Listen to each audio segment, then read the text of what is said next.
As luzes fluorescentes da sala de jantar zumbiam com um som áspero e estéril, fazendo a cena toda parecer uma sala de espera de hospital.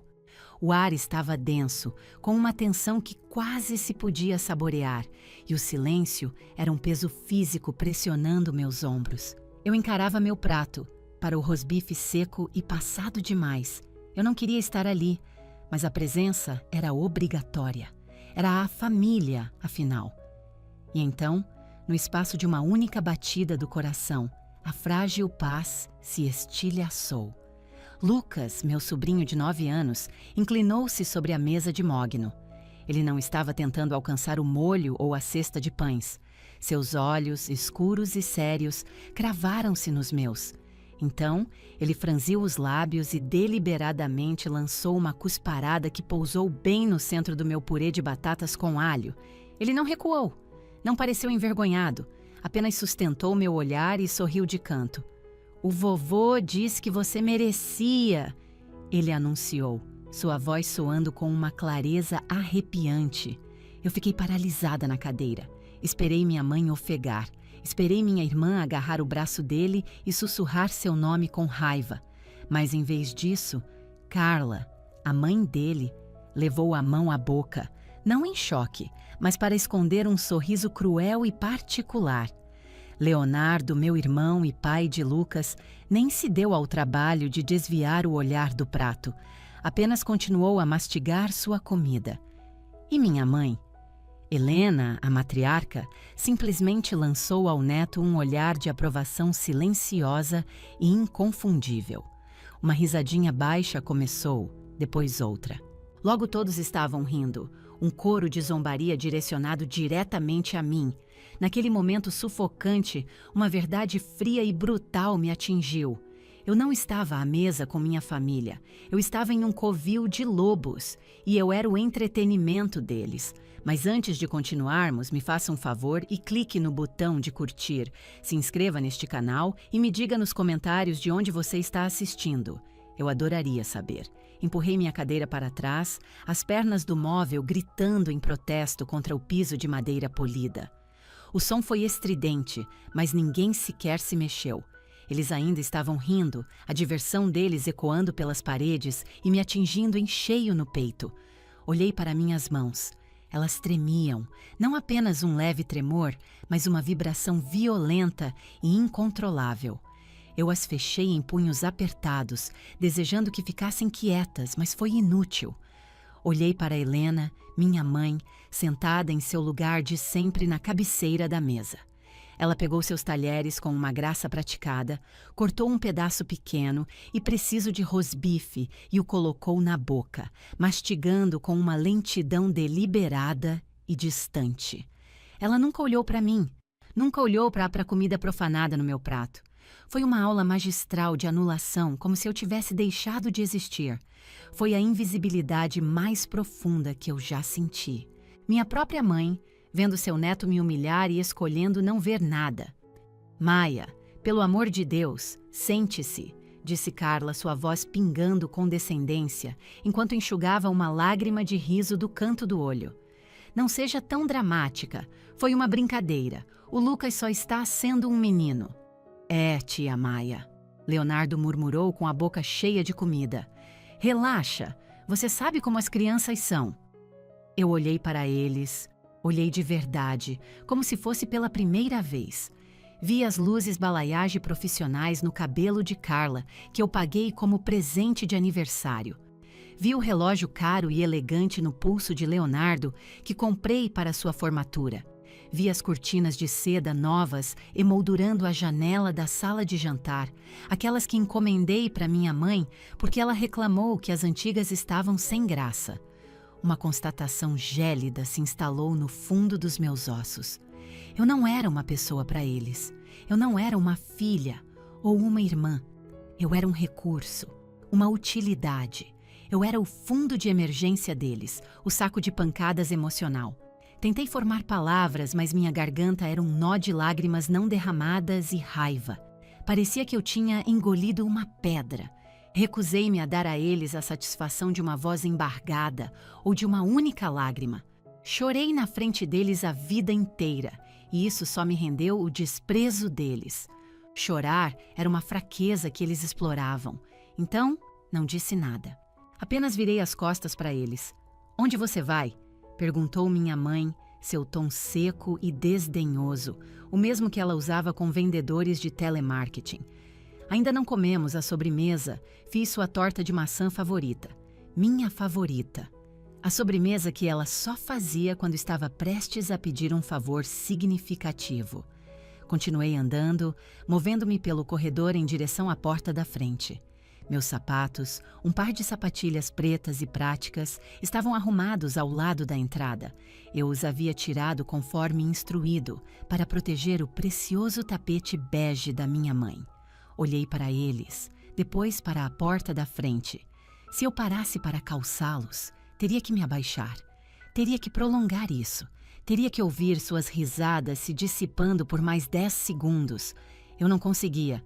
Não suportava ficar naquela casa por mais um segundo. Peguei minha bolsa do cabide e abri a porta. O ar da noite foi um choque para o meu sistema. Era final de outono e um vento cortante atravessou meu suéter fino.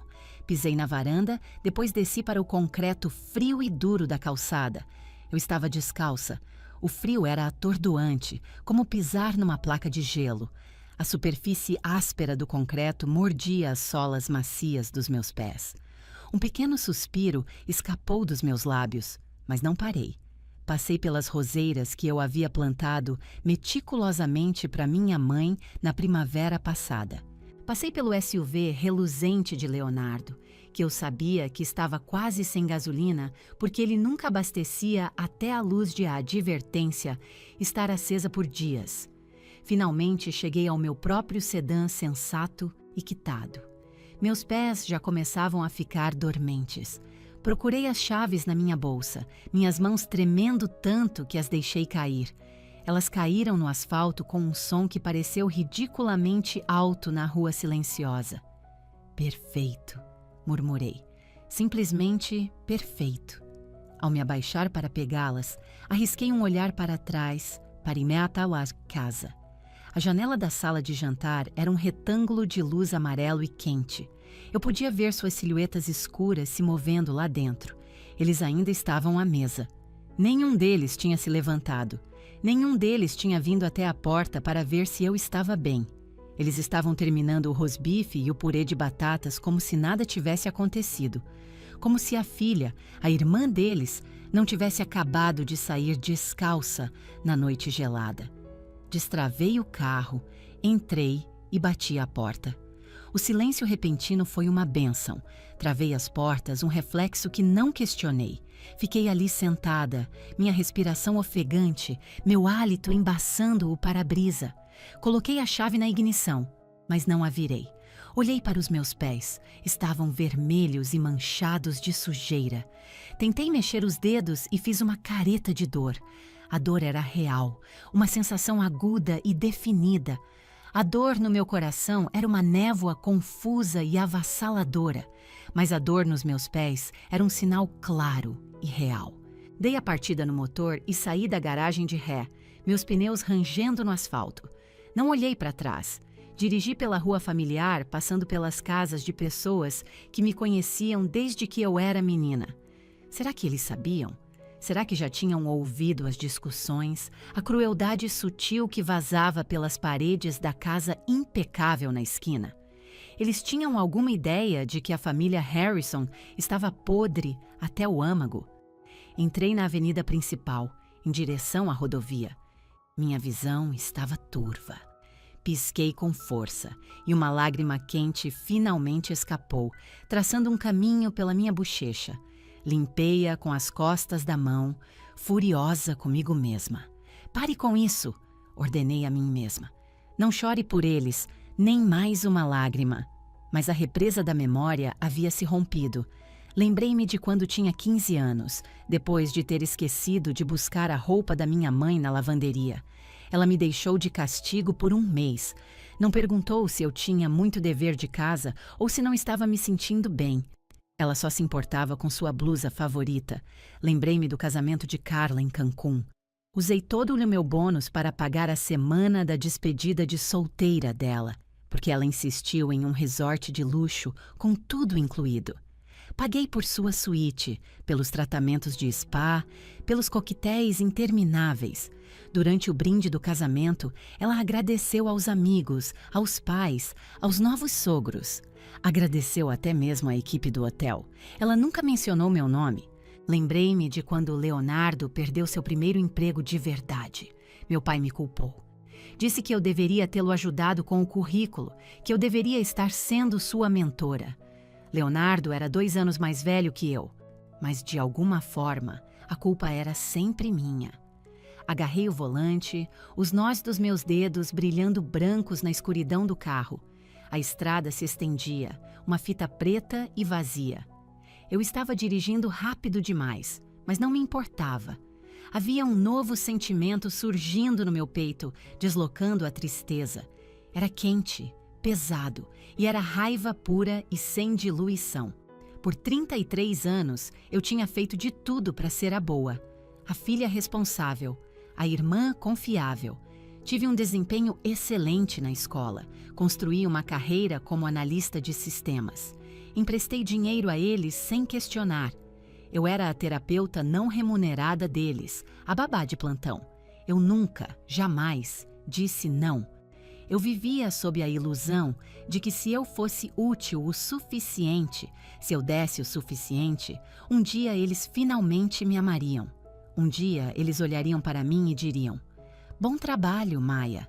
Estamos orgulhosos de você, Maia." Mas hoje à noite, Lucas cuspiu na minha comida. E eles riram. Essa foi a resposta deles. Essa foi a resposta final e definitiva para a pergunta que assombrou toda a minha existência. Eles me amavam? Não. A clareza disso foi mais chocante que o frio. Eles não me amavam. Eles me usavam. Eles me toleravam enquanto eu fosse útil. Mas não havia amor. Saí da rodovia e entrei no estacionamento do meu prédio. Era um lugar modesto e funcional. Eu pagava por tudo sozinha. Minha família o chamava zombeteiramente de a caixinha de fósforos. Diziam que eu estava me isolando. Mas hoje à noite, enquanto olhava para a fachada simples de tijolos, parecia uma fortaleza. Parecia um castelo. Estacionei na minha vaga designada e desliguei o motor.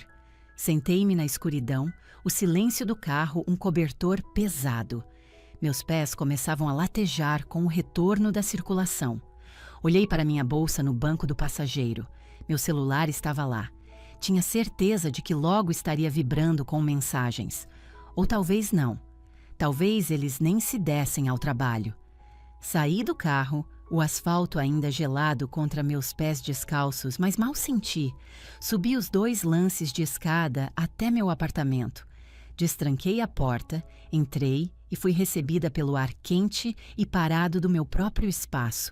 Cheirava a café e roupa limpa. Cheirava a lar. Fechei a porta, passei a tranca e deslizei a corrente de segurança. Encostei as costas na madeira maciça e deslizei até o chão, abraçando os joelhos. Encarei meus pés descalços e inchados. Eu estava completamente sozinha. E pela primeira vez, estar sozinha não parecia um castigo.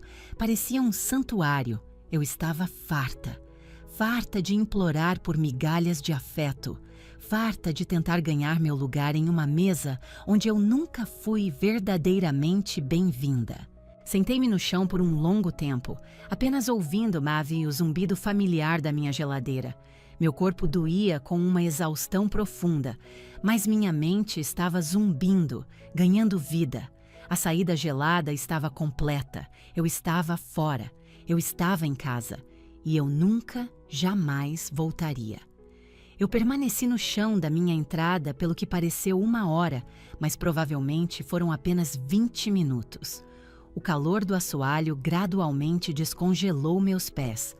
Finalmente, me levantei e cambaleei até a cozinha com a boca seca como poeira. Servi um copo grande de água e bebi em 3 longos goles. Naquele momento, meu celular vibrou dentro da minha bolsa no balcão. Vibrou de novo. E uma terceira vez. Um velho reflexo condicionado fez meu coração disparar. "Atenda!" Uma voz na minha cabeça gritou: "Pode ser uma emergência, alguém pode precisar de você." Peguei minha bolsa e tirei o celular. A tela estava acesa com uma mensagem de texto de Helena. Deslizei para desbloquear e li suas palavras. "Maia, você criou uma cena absolutamente vergonhosa, completamente imatura. Você arruinou um jantar de família perfeitamente agradável. Lucas está inconsolável, chorando porque acha que você o odeia. Não entre em contato conosco novamente até que esteja preparada para se desculpar com seu sobrinho e sua irmã." Eu li de novo. Desculpar. Falei a palavra em voz alta e soou bizarra na minha cozinha silenciosa. Ela queria que eu me desculpasse. O neto dela tinha cuspido na minha comida. O filho dela tinha incentivado. A filha dela tinha rido. E ela queria que eu me desculpasse. O texto não era uma mensagem, era uma fatura. Era o recibo final de 33 anos de chantagem emocional. Era uma prova inegável. Ela não se importava com a minha dor. Ela só se importava que eu tivesse perturbado sua imagem cuidadosamente construída de uma família feliz. As aparências eram tudo para Helena Harrison. Meus sentimentos eram danos colaterais. "Não entre em contato conosco novamente", sussurrei, lendo a linha de novo. Era um blefe, e eu sabia. Esse era um movimento característico dela. Ela me daria o tratamento do silêncio por alguns dias, talvez uma semana, esperando que eu voltasse rastejando, trazendo presentes e desculpas servis. Ela achava que eu estaria na porta dela até o fim de semana com um brinquedo novo para o Lucas e um buquê de flores para ela. Mas ela havia esquecido um detalhe crucial. Olhei para o meu notebook na pequena mesa de jantar. Ela havia esquecido quem pagava pelo próprio plano de dados que ela estava usando para me enviar aquela mensagem odiosa. Fui até a mesa, puxei uma cadeira e me sentei. Abri o notebook, a luz azul da tela iluminando meu rosto. Entrei no portal do meu banco online. Por quase uma década, eu fui a financiadora não oficial da família. Começou de forma inocente. Helena precisava de ajuda com uma conta de hospital. Depois, Leonardo precisou de uma entrada para seu primeiro carro. Então, Carla precisou de ajuda para pagar o aluguel depois que seu primeiro casamento desmoronou. Eu tinha um bom emprego como analista de sistemas, ganhava bem, e eu compartilhava porque achava que era isso que as famílias deveriam fazer. Naveguei até a seção de pagamentos recorrentes. Uma lista longa e condenatória preencheu a tela. Pacote premium de TV a cabo e internet de Helena, R$ 500 por mês. Plano de celular da família Harrison, R$ 650 por mês. Prestação do SUV de Leonardo, R$ 2.500 por mês. Ajuda de aluguel de Carla, R$ 2.000 por mês.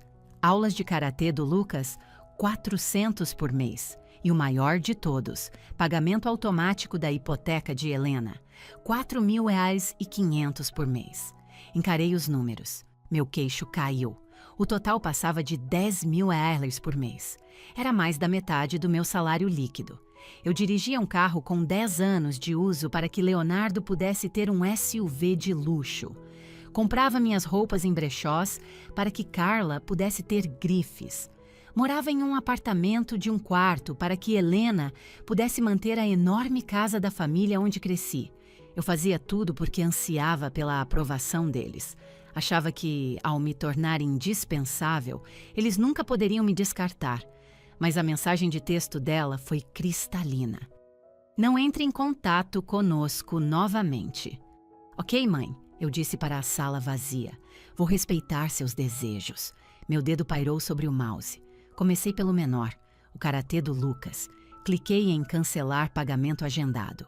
Uma caixa de diálogo apareceu. "Você tem certeza?" "Sim", sussurrei. Clique. Foi-se. Em seguida, o aluguel de Carla. Ela estava procurando emprego há 3 anos. Na realidade, ela estava apenas procurando um marido mais rico. Clique. Cancelar. Confirmar. Foi-se. Em seguida, a prestação do carro de Leonardo. Ele idolatrava aquele SUV.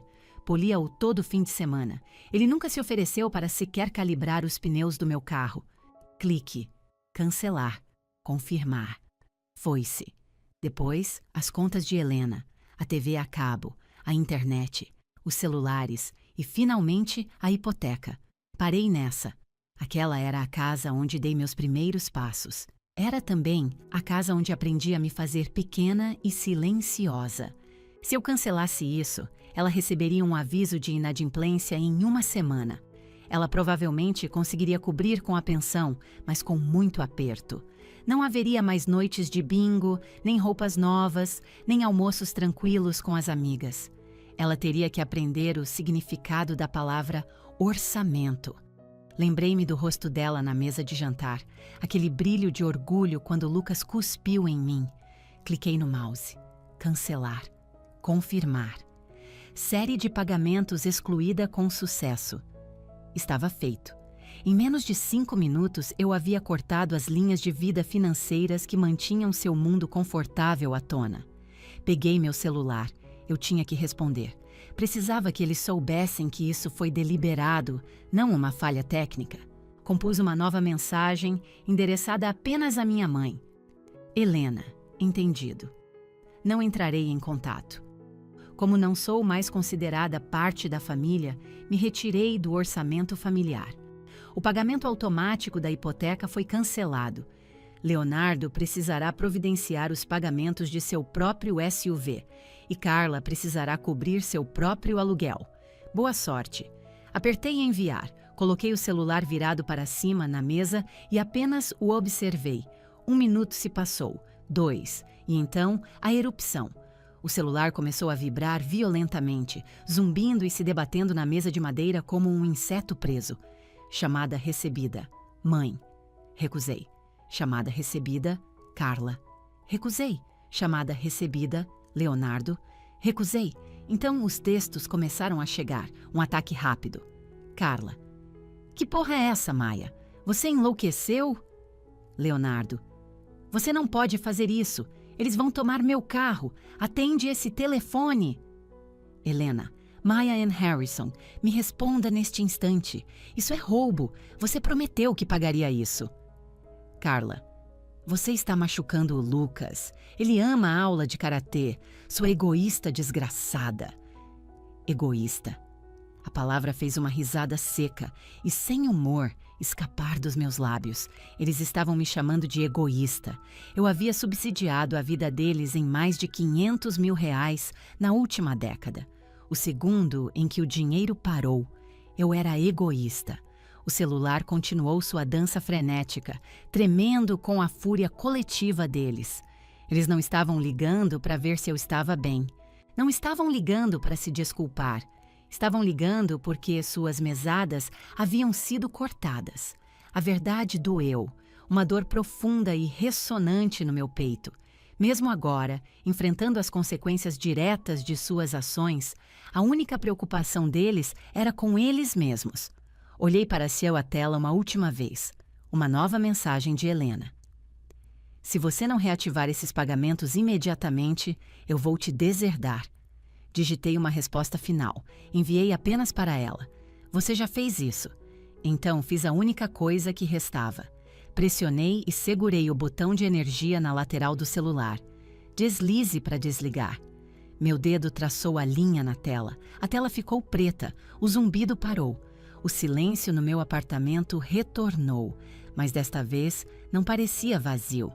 Parecia sólido, protetor. Olhei ao redor da minha sala de estar simples, para meus móveis de segunda mão e minhas estantes transbordando de livros. Pela primeira vez em toda a minha vida adulta, eu não estava esperando pela aprovação deles. Não estava esperando por um obrigado que nunca viria. Eu estava sozinha. Estava descalça, estava isolada deles. Fui até a janela e olhei para uma rua vazia. Senti uma estranha leveza nos ombros, como se um peso físico tivesse sido levantado. O peso do SUV de Leonardo, do aluguel de Carla, da casa de Helena. Tudo se foi. Paz. Eu sempre acreditei que a paz era uma recompensa pelo sacrifício, algo que se ganhava sendo boa. Eu estava errada. A paz era algo que você tinha que tomar. A paz era traçar um limite e defendê-lo.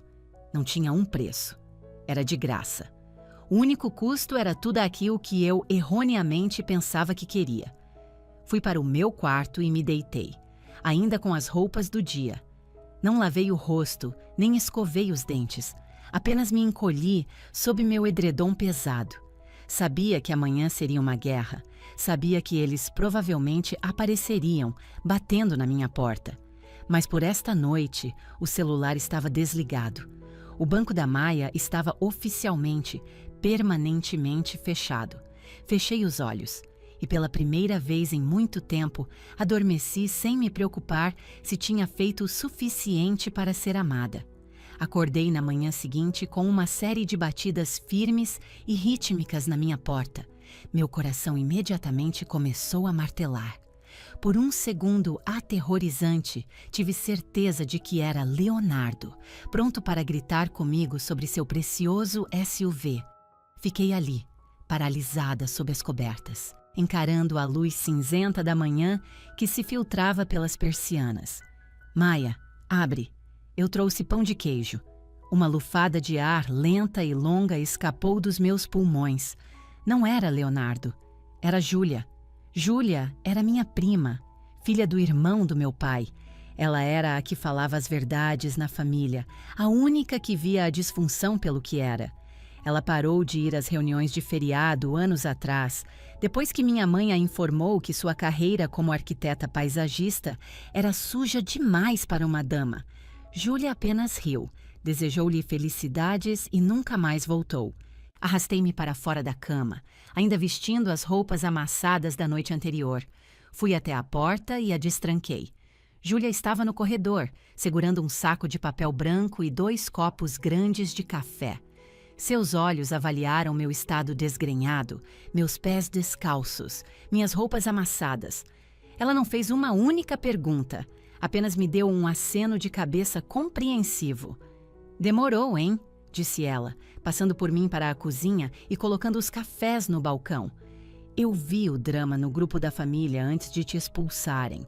Depois vi o post passivo-agressivo da Carla no Facebook sobre familiares que viram as costas.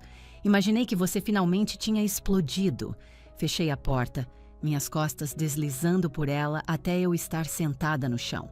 Eu os cortei, Júlia, tudo. Parei todos os pagamentos. Júlia se virou, sua expressão séria. Tudo? Tipo, tudo? A hipoteca também? Sim. Um sorriso lento e genuíno se espalhou pelo rosto de Júlia. Ótimo. Agora come um pão de queijo. Temos trabalho a fazer. Passamos o resto do dia fazendo uma faxina na minha vida.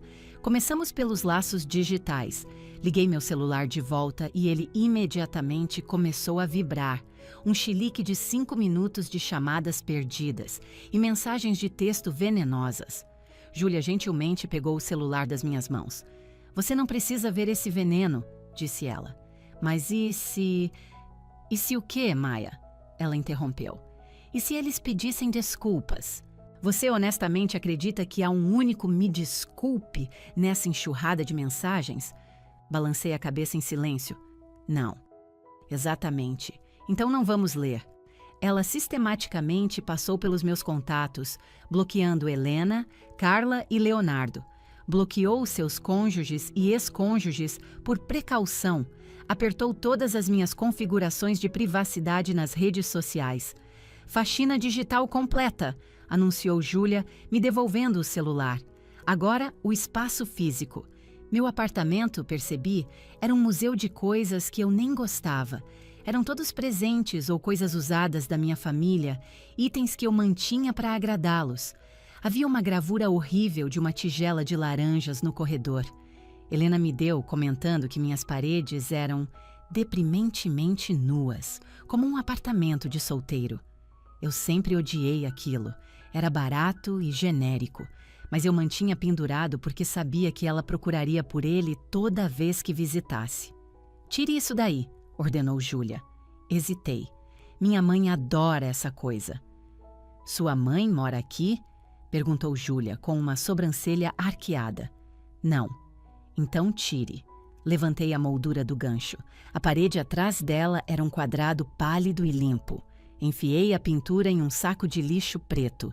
No instante em que desapareceu, todo o corredor pareceu mais aberto, mais meu. Fomos de cômodo em cômodo, uma equipe de demolição de 2 mulheres. Encontramos um suéter de grife que Carla me deu no último Natal. Era 2 tamanhos menor. Quando o abri, ela disse animadamente: "Talvez sirva de motivação para você." Eu o mantive no fundo do meu armário, um monumento silencioso de lã para meus próprios problemas de imagem corporal. Júlia o jogou na pilha de doação. "Deixe outra pessoa aproveitar. Você não precisa que suas roupas te insultem." Encontramos a torradeira velha que Leonardo me deu quando comprou uma nova. "Ela só dá um curto às vezes," ele disse. Estava na minha bancada há 1 ano, ocupando espaço. Foi para o lixo. A parte mais difícil foram os álbuns de fotos. Sentei-me no chão da sala, cercada por eles. Abri o primeiro. Havia uma foto minha e de Carla na praia, talvez com 7 e 5 anos. Eu estava segurando a mão dela, puxando-a para longe das ondas das quais ela tinha medo. Eu parecia tão séria, tão orgulhosa de ser sua protetora. Um nó se formou na minha garganta. Eu realmente os amava, Júlia. Júlia sentou-se ao meu lado, colocando uma mão quente nas minhas costas. Eu sei que amava, Maia. É por isso que é tão difícil. A tragédia é que você os amava e eles amavam o que você fornecia para eles. Não é a mesma coisa. Ela apontou para a foto. "Olha, você está segurando ela, protegendo-a. Mas olhe para ela. Ela está se virando, tentando sorrir para a câmera. Mesmo quando criança, você era apenas uma personagem coadjuvante na história deles." "Tudo bem lamentar a família que você gostaria de ter tido", disse ela gentilmente. "Mas você não pode continuar sentindo falta da família que você realmente teve. Não jogamos as fotos fora. Eu ainda não estava pronta. Nós as embalamos em uma grande caixa de plástico e Júlia a lacrou com fita adesiva. Vamos colocar isso no armário", disse ela. "Longe da vista, longe do coração. Talvez um dia você consiga olhar para isso sem sentir como um soco no estômago. Mas esse dia não é hoje." Ao pôr do sol, meu apartamento era uma bagunça de sacos de lixo e caixas de doação, mas parecia fundamentalmente diferente. Parecia mais leve. O próprio ar parecia mais limpo, mais fácil de respirar. Júlia pediu uma pizza e sentamos no chão, comendo direto da caixa. "Então", disse ela, mastigando pensativamente, "o que você vai fazer com todo esse dinheiro extra?" "Como assim?" "O dinheiro, Maia. Você não está mais bancando outras 3 famílias. Você está prestes a ter mais de 10 mil reais extras por mês. Isso é uma grana séria." Nem tinha me ocorrido. Eu estava tão condicionada a ter minha conta bancária drenada até quase 0 todo mês, tão acostumada a viver com um orçamento apertado, não porque eu não ganhava o suficiente, mas porque eu dava tudo. "Eu não sei", eu disse, a ideia lentamente se enraizando. "Eu sempre quis fazer uma aula de cerâmica e talvez comprar um carro novo, um que não tenha um barulho misterioso." Júlia sorriu. Faça os 2. É o seu dinheiro, Maia. Pela primeira vez é realmente seu." Depois que Júlia foi embora, andei pelo meu apartamento transformado. A gravura feia de laranja se foi, o suéter julgador se foi, a torradeira quebrada se foi. O silêncio havia retornado, mas não era mais um silêncio solitário, era uma lousa em branco. Abri meu notebook e verifiquei minha conta bancária. O saldo já estava mais alto do que em anos. O pagamento da hipoteca ainda estava lá. A prestação do SUV ainda estava lá. Senti uma pequena e desconhecida centelha de excitação. Eu tinha 33 anos e minha vida era finalmente minha. 2 semanas se passaram. Foram as 2 semanas mais tranquilas e pacíficas da minha vida adulta. Eu ia para o trabalho, voltava para casa, fazia jantar para uma pessoa e dormia. Eu havia me preparado para uma onda de luto, mas ela nunca veio. Em vez disso, sentia apenas uma exaustão profunda e celular, como se estivesse me recuperando de uma doença crônica de décadas. Meu corpo estava finalmente em repouso, após anos vivendo em estado de alerta máximo. A mudança foi notável. Meu chefe, um homem gentil chamado Sr. Almeida, parou na minha mesa. "Você parece diferente, Maia", disse ele. "Mais leve. Cortou o cabelo?" "Não", respondi. "Apenas larguei um peso pesado." Ele pareceu um pouco confuso, mas sorriu mesmo assim. "Bem, seja o que for, combina com você." Eu tinha pensado tolamente que o pior já havia passado, que eles simplesmente desapareceriam. Eu estava errada. O primeiro ataque veio em uma tarde de terça-feira. Meu celular vibrou com uma mensagem de texto de um número desconhecido. Meu estômago revirou. Eu sabia que não deveria, mas a curiosidade mórbida venceu. Abri a mensagem. O Lucas chorou até dormir ontem à noite. A turma dele foi a uma excursão ao aquário e ele não pôde ir.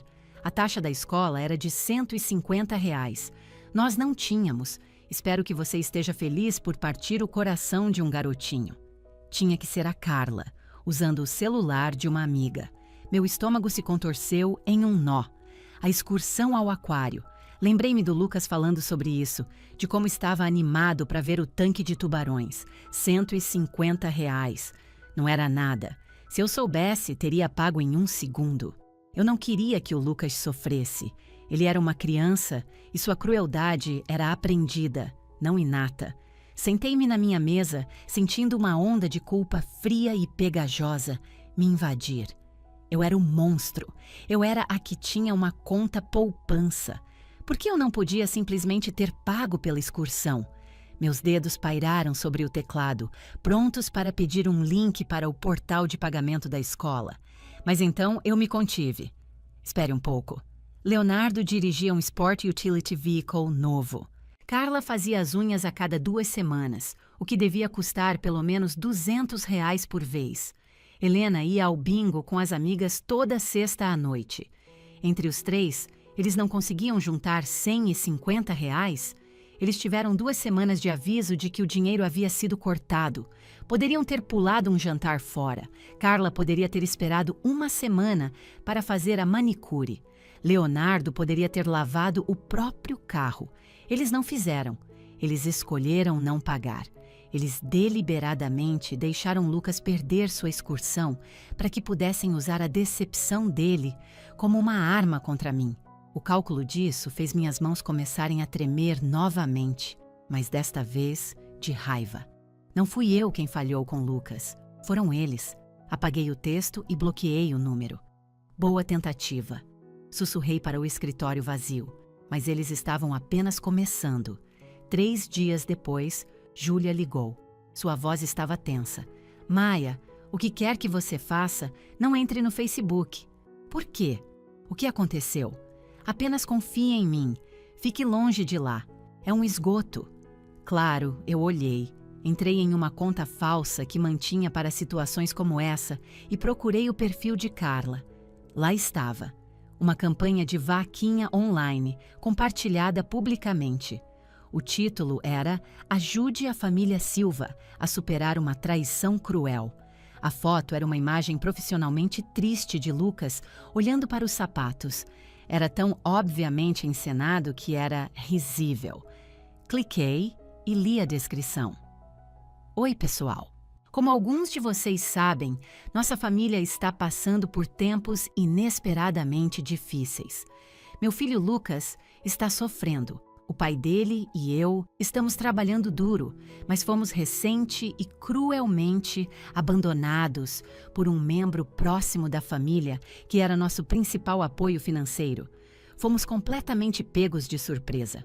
Agora estamos lutando para pagar o reforço escolar do Lucas, suas atividades escolares e até mesmo seus cuidados médicos básicos.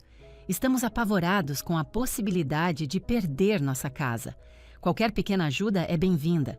Por favor, não deixe nossa criança inocente sofrer por causa das escolhas egoístas de uma pessoa." Meu queixo caiu. Abandonados, cruelmente egoístas. Ela não usou meu nome, mas em nosso pequeno mundo suburbano, todos sabiam. Todos sabiam que eu era a bem-sucedida, a que ajudava. Rolei para os comentários. Meu Deus, Carla, sinto muito que você esteja passando por isso. Como alguém pode fazer isso com uma criança? Enviando orações. Algumas pessoas simplesmente nascem sem coração. Ela está falando da Maia? Eu sempre achei ela um pouco fria. Doado R$ 50. Força, mamãe!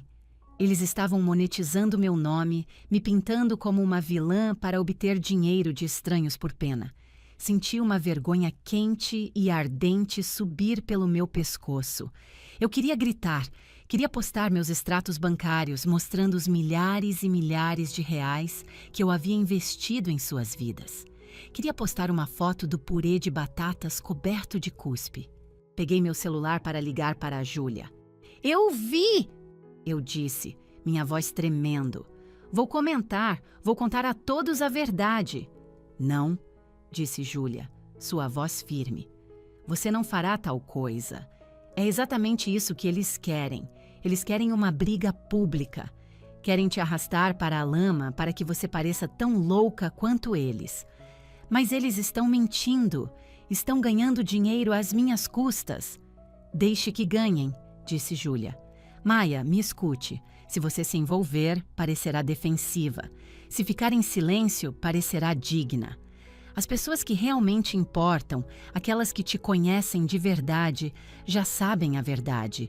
E as opiniões de conhecidos aleatórios do Facebook não pagam suas contas.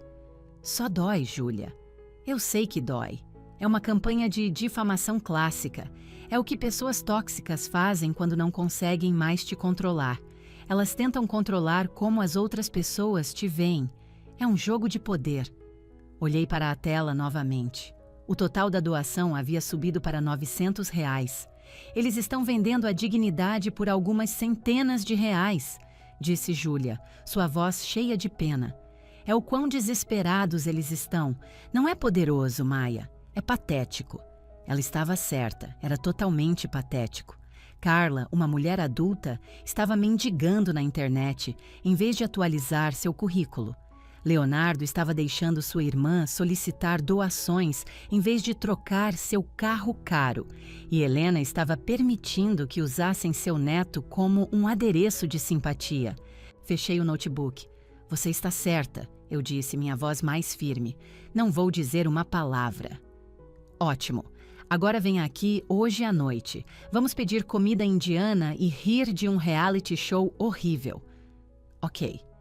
Desliguei e sentei-me no silêncio da minha cozinha. A raiva ainda estava lá, mas estava esfriando, endurecendo em outra coisa. Puro nojo. Eu costumava admirar minha irmã. Costumava desejar sua aprovação. Agora sentia apenas uma profunda pena por ela. Ela era uma mulher adulta, ainda se fazendo de vítima porque não queria arrumar um emprego. Fui até o lixo e vi um guardanapo amassado no chão, algo que eu tinha deixado passar durante a grande faxina. Peguei-o e joguei fora. Eles podiam ter seus likes no Facebook, podiam ter suas doações de pena. Eu tinha minha vida. Mas enquanto eu estava deitada na cama naquela noite, uma pequena minhoca de preocupação se enterrou no meu cérebro. O post mencionava necessidades médicas. Eu presumi que era mentira, apenas mais uma invenção, como a excursão. Mas e se não fosse? E se Lucas estivesse realmente doente? Afastei o pensamento. É mentira, disse a mim mesma. É apenas mais uma isca. Adormeci, mas meus sonhos estavam cheios de ansiedade. Sonhei com Lucas, pequeno e pálido em uma cama de hospital, estendendo a mão enquanto eu passava em um carro novo e brilhante. A campanha de culpa não estava funcionando na minha conta bancária, mas estava encontrando as rachaduras no meu coração. E eles sabiam disso. Eles sabiam exatamente onde mirar seu próximo tiro. A mensagem chegou 3 dias depois que a vaquinha foi ao ar. Era tarde, perto da meia-noite. Era a Carla. Maia, o Lucas está doente. Ele precisa fazer uma cirurgia no ouvido. Perdemos nosso plano de saúde do governo porque o Leonardo fez muita hora extra no mês passado. E ainda não temos um plano particular. O hospital está exigindo um depósito. Por favor, não me importo se você me odeia. Apenas ajude ele. Não deixe ele sentir dor por nossa causa. Sentei-me no escuro, encarando a tela brilhante. Meu primeiro instinto foi mentira. Meu segundo foi bloquear. Mas então uma memória surgiu, nítida e clara. Lembrei-me das terríveis infecções de ouvido que Lucas costumava ter quando era pequeno.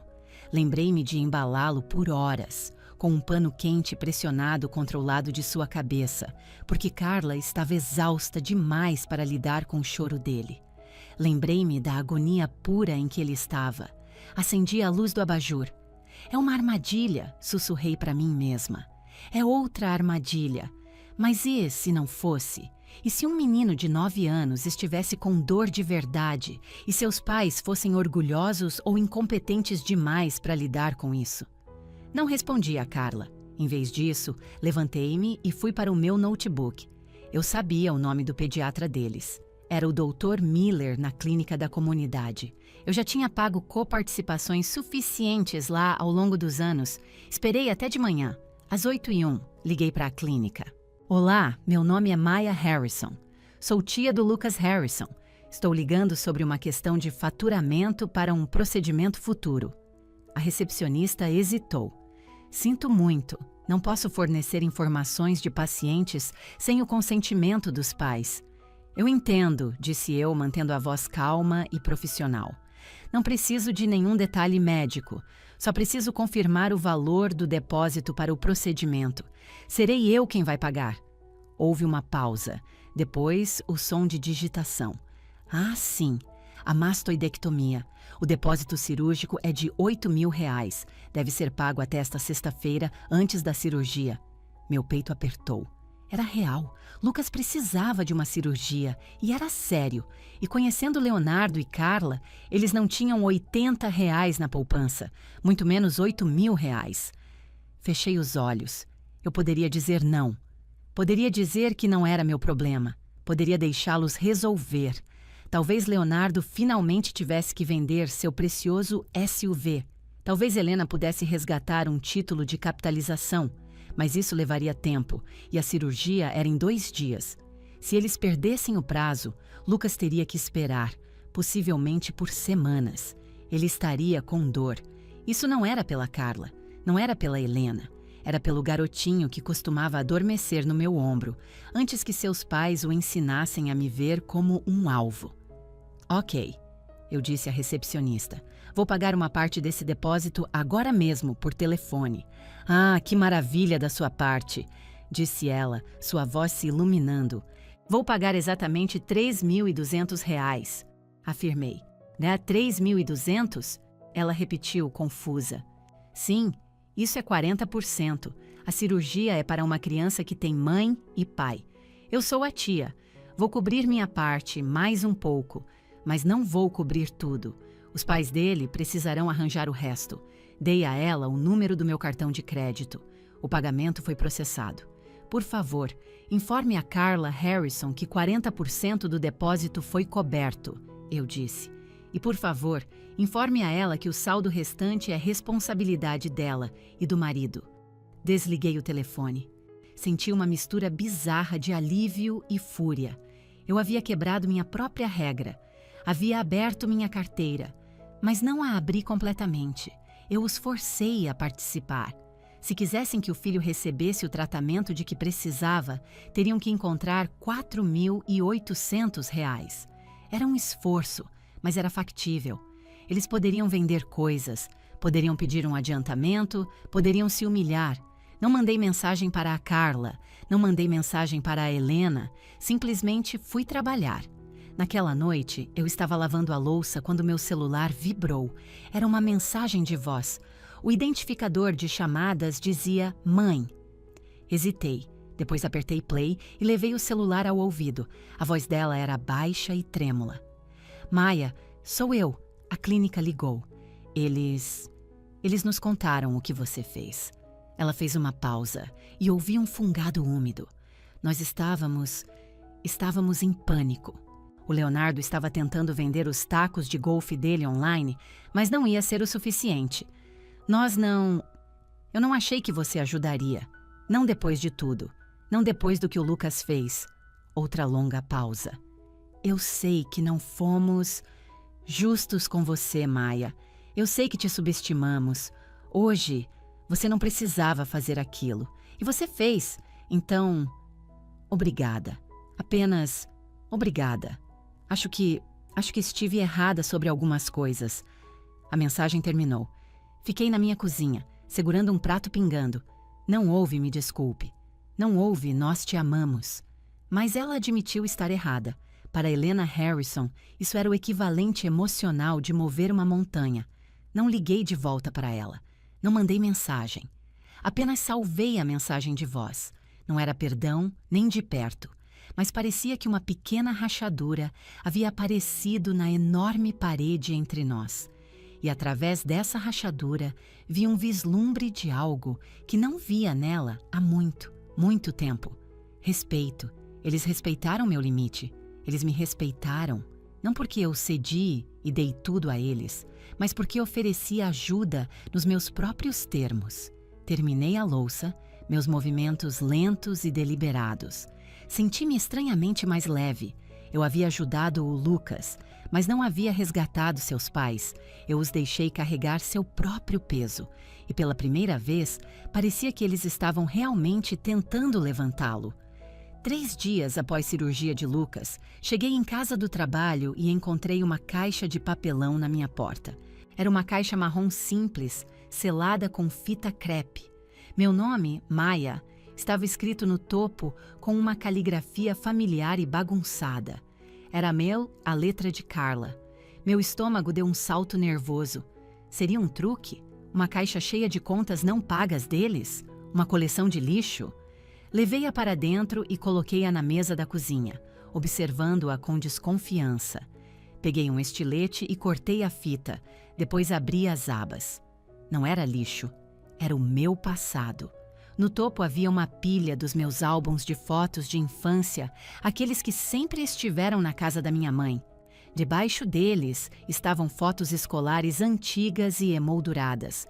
Meus certificados do quadro de honra do ensino médio, meu diploma da faculdade e um pequeno pote de argila torto que fiz para minha mãe na 2ª série. Peguei o pote. Estava pintado com uma combinação berrante de azul e amarelo. Era desajeitado e feio, mas minha mãe o manteve no parapeito da janela da cozinha por 25 anos. Tinha certeza de que ela o jogaria fora quando parei de pagar a hipoteca dela. Cavando mais fundo, encontrei enfeites de Natal feitos à mão. Minha medalha de um campeonato regional de natação. Meu bicho de pelúcia favorito. Eles estavam me devolvendo minha história. No fundo da caixa havia um envelope branco simples. Peguei-o e o rasguei. Dentro havia uma única folha de papel de caderno pautado, preenchida com 2 estilos distintos de caligrafia. A primeira parte era a escrita grande e arredondada de Carla. Maya, o Lucas está bem. A cirurgia foi um sucesso. A audição dele deve ficar boa. Nós vendemos o SUV. O Leonardo comprou um sedã usado. É feio, mas está pago. Pagamos o resto da conta do hospital. A mãe ia guardar todas as suas coisas no sótão, mas eu disse que não. Eu disse que você deveria ficar com elas. Você não merecia o que fizemos no jantar. Eu estava com ciúmes. Sempre tive ciúmes de você, porque você tem sua vida organizada e eu sou uma bagunça. Eu ensinei o Lucas a ser cruel com você, porque isso me fazia sentir maior. Eu sei que isso é doentio, nós estávamos errados. Me desculpe. Abaixo de suas palavras, em uma caligrafia rígida e quase ilegível, havia uma nota de Leonardo. Valeu pela grana do ouvido. Eu não deveria ter rido. Não foi engraçado. Desculpa. Não havia assinaturas, apenas a verdade nua e crua. Coloquei a carta sobre a mesa. Esperei por uma enxurrada de lágrimas, por um colapso dramático e catártico. Mas as lágrimas não vieram. Em vez disso, uma profunda sensação de quietude se instalou sobre mim. Eles haviam admitido. Carla admitiu seu ciúme. Leonardo admitiu que estava errado. Eles venderam o carro. Eles realmente fizeram um sacrifício pelo próprio filho. Eles estavam finalmente amadurecendo, e estavam fazendo isso porque eu os forcei. Olhei para o pequeno pote de argila. Esta caixa não era uma oferta de paz projetada para me atrair de volta para suas vidas. Se quisessem me manipular, teriam mantido essas coisas como reféns. Devolvê-las foi um ato de rompimento. Foi um reconhecimento de que minha vida e minha história eram minhas. Eles estavam respeitando minha saída. Não respondi à carta.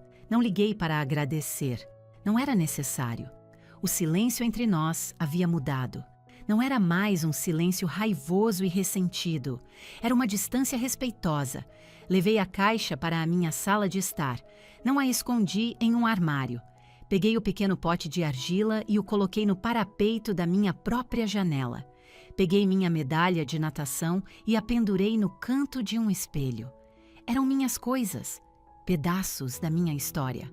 Por tanto tempo, elas pertenceram a Amaya, a filha, aquela que existia para servir a família. Agora pertenciam a Maya, a mulher, aquela que se sustentava por conta própria. Sentei-me no sofá e olhei para o pote. Ele parecia certo ali, e percebi com um sobressalto que não os odiava mais. A raiva incandescente que me alimentou por semanas estava finalmente se dissipando, substituída por algo mais suave. Pena? Um pouco. Esperança? Uma pequena lasca. Mas principalmente era uma sensação de encerramento. Eles estavam lá, vivendo suas vidas, descobrindo como se virar sem minha carteira. E eu estava aqui, vivendo a minha. Peguei meu celular. Não mandei mensagem para eles. Mandei para a Júlia. Maia, eles me enviaram uma caixa e uma carta. Eles se desculparam. Júlia, sério? Caramba, você está bem? Maia, sim, estou bem. Acho que estou realmente melhor do que bem. Júlia, ótimo. Apenas continue em frente, Maia. Continue andando. Guardei o celular. Eu estava seguindo em frente, mas pela primeira vez não estava fugindo de algo. Estava apenas andando, firme e segura. Fui à cozinha e fiz uma xícara de chá. Bebi em pé, olhando pela janela para o céu do entardecer. Eu estava sozinha, mas não me sentia solitária. Eu estava inteira. Semanas se transformaram em meses. A vida encontrou um novo ritmo, um que era quieto e previsível. Helena vendeu a grande casa da família. Era demais para ela manter sozinha e sem minhas contribuições financeiras, era uma despesa impossível. Ela comprou um pequeno apartamento de 2 quartos a poucas quadras do meu. Não pediu minha ajuda para se mudar. Contratou uma empresa e pagou por conta própria. Carla ainda estava trabalhando no supermercado. Havia sido promovida a gerente de departamento. Ela sempre parecia cansada, mas também parecia mais leve. Não mais perseguindo um estilo de vida que não podia pagar. Estava apenas vivendo sua vida. Leonardo estava trabalhando em 2 empregos. Ele mantinha distância, principalmente por vergonha, eu suspeitava. Mas quando o vi na casa de Helena, para uma breve e estranha visita de Páscoa, ele me olhou nos olhos e ofereceu um aperto de mão firme. Foi o suficiente. Quanto a mim, mudei de emprego. Fui para uma empresa de tecnologia menor onde o marido de Júlia trabalhava. O salário era menor, mas o estresse era infinitamente menor. Eu tinha tempo para respirar. Ainda estava fazendo aquela aula de cerâmica. Minhas criações eram na maioria coisas disformes e tortas. Mas eu amava a sensação da argila, a simples alegria de fazer algo só para mim. Numa tarde de sábado, eu estava sentada na minha pequena varanda, lendo um livro, quando meu celular vibrou. Era uma mensagem com foto de um número desconhecido, mas reconheci o DDD de Carla. Era uma foto de um pote de argila, torto e pintado de verde claro. Uma segunda mensagem se seguiu. Ele fez isso na aula de artes. Ele disse: "Diga à tia Maia que podemos fazer potes feios juntos algum dia." Eu sorri, um sorriso real e espontâneo. Digitei de volta: "Diga a ele que está combinado." Guardei o celular e olhei para as árvores brotando. Pensei naquela noite horrível na mesa de jantar. A cusparada, as risadas, a caminhada fria e descalça até meu carro. Parecia que tinha acontecido com outra pessoa, em outra vida. Eu perdi minha família naquela noite, mas ao perdê-los, encontrei a mim mesma. E ao me encontrar, estava lentamente, cuidadosamente, permitindo que eles me encontrassem novamente. Não como os pilares da minha vida, mas como visitantes que tinham que tocar a campainha e esperar para serem convidados a entrar. O perdão, eu estava aprendendo, não era um grande momento cinematográfico. Não era um abraço em grupo choroso com música crescente ao fundo. O perdão era isso. Era uma tarde de sábado tranquila, uma xícara de chá, uma mensagem de texto que você ficava feliz em receber. Era o conhecimento de que meu telefone poderia tocar e que eu, e somente eu, tinha o poder de decidir se atenderia. Foi a longa e dolorosa caminhada de volta para mim mesma e, finalmente, eu estava lá. Fechei meu livro e respirei fundo o ar limpo da primavera. Eu era Maya Harrison, eu era filha, irmã e tia. Mas pela primeira vez, eu era primariamente, inequivocamente, eu mesma. E essa era a melhor história que eu poderia ter escrito. Uma semana depois, encontrei um envelope na minha caixa de correio, sem selo. Alguém o havia deixado ali. Dentro havia um pedaço de cartolina dobrada. Eu o abri. Era um desenho de Lucas. Mostrava duas figuras de palito. Uma era alta, a outra pequena, e estavam sentadas em um banco sob um sol sorridente. Na parte inferior, com a caligrafia bagunçada de uma criança, dizia: "Obrigado por me ajudar a não morrer." Eu ri alto. Tão dramático, mas tão doce. No dia seguinte, uma batida na minha porta. Era sábado de manhã. Abri e encontrei Carla, parecendo nervosa e segurando um pequeno envelope branco. "Posso entrar?" "Só por um segundo", ela pediu. Dei um passo para trás. "Claro." Ela entrou na minha sala, seus olhos percorrendo o ambiente, viu o pote de argila no parapeito da janela e um pequeno sorriso tocou seus lábios. "Está bonito aqui." "Pacífico." "Está mesmo", eu disse. Ela se virou para mim, respirando fundo. Parecia tão diferente sem a maquiagem pesada e as joias caras. Parecia minha irmã de novo. "Eu vendi meu anel de casamento", ela soltou. Eu a encarei. "Carla, você amava aquele anel." "Eu sei, mas eu precisava te pagar de volta." Ela estendeu o envelope. "Não é tudo, mas são R$3.000. É pela minha parte da cirurgia do Lucas. Sei que você disse que foi um presente, mas não quero que seja. Quero pagar minhas próprias contas." Olhei para o envelope, mas não o peguei. "Carla, você não precisa fazer isso." "Preciso sim", disse ela com a voz firme. "Eu realmente preciso, Maya. Preciso saber que posso cuidar do meu próprio filho e preciso que você saiba que não sou apenas uma sanguessuga." Finalmente peguei o envelope. Era leve, mas parecia incrivelmente pesado. "Obrigada", eu disse. Lágrimas brotaram em seus olhos. "Sinto muito por ter sido uma pessoa tão horrível, por tudo." "Eu sei", disse eu suavemente. Posso te abraçar?" Ela perguntou com a voz baixa. Hesitei por apenas um segundo. Então abri meus braços. Ela me abraçou com força. Cheirava a sabão em pó e menta, não a perfume caro. Ela se afastou enxugando os olhos. "O Lucas está no carro. Ele ficou com vergonha de subir, mas disse para eu acenar." Fui até a minha janela. Lá embaixo, no estacionamento, dentro do sedã surrado deles, uma pequena mão acenava freneticamente do banco de trás. Levantei minha própria mão e acenei de volta. Carla caminhou até a porta. "Tenho que ir. Tenho um turno em 1 hora." "Ok", eu disse. "Até mais, Carla." "Até mais, Maya."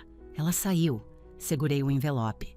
Era uma fração do que eles me deviam em dinheiro, mas era o pagamento mais valioso que eu já havia recebido. Era a moeda do respeito. Coloquei o envelope no balcão. Decidi que não o gastaria. Abriria uma conta poupança com ele, um fundo de educação para o Lucas. Mas não contaria a eles, não por um bom tempo. Deixaria que tivessem o orgulho de me pagar de volta, porque eu estava aprendendo que consertar as coisas não era apenas sobre dinheiro, era sobre restaurar o equilíbrio. E pela primeira vez em nossas vidas, a balança estava finalmente começando a se equilibrar. Fim da história.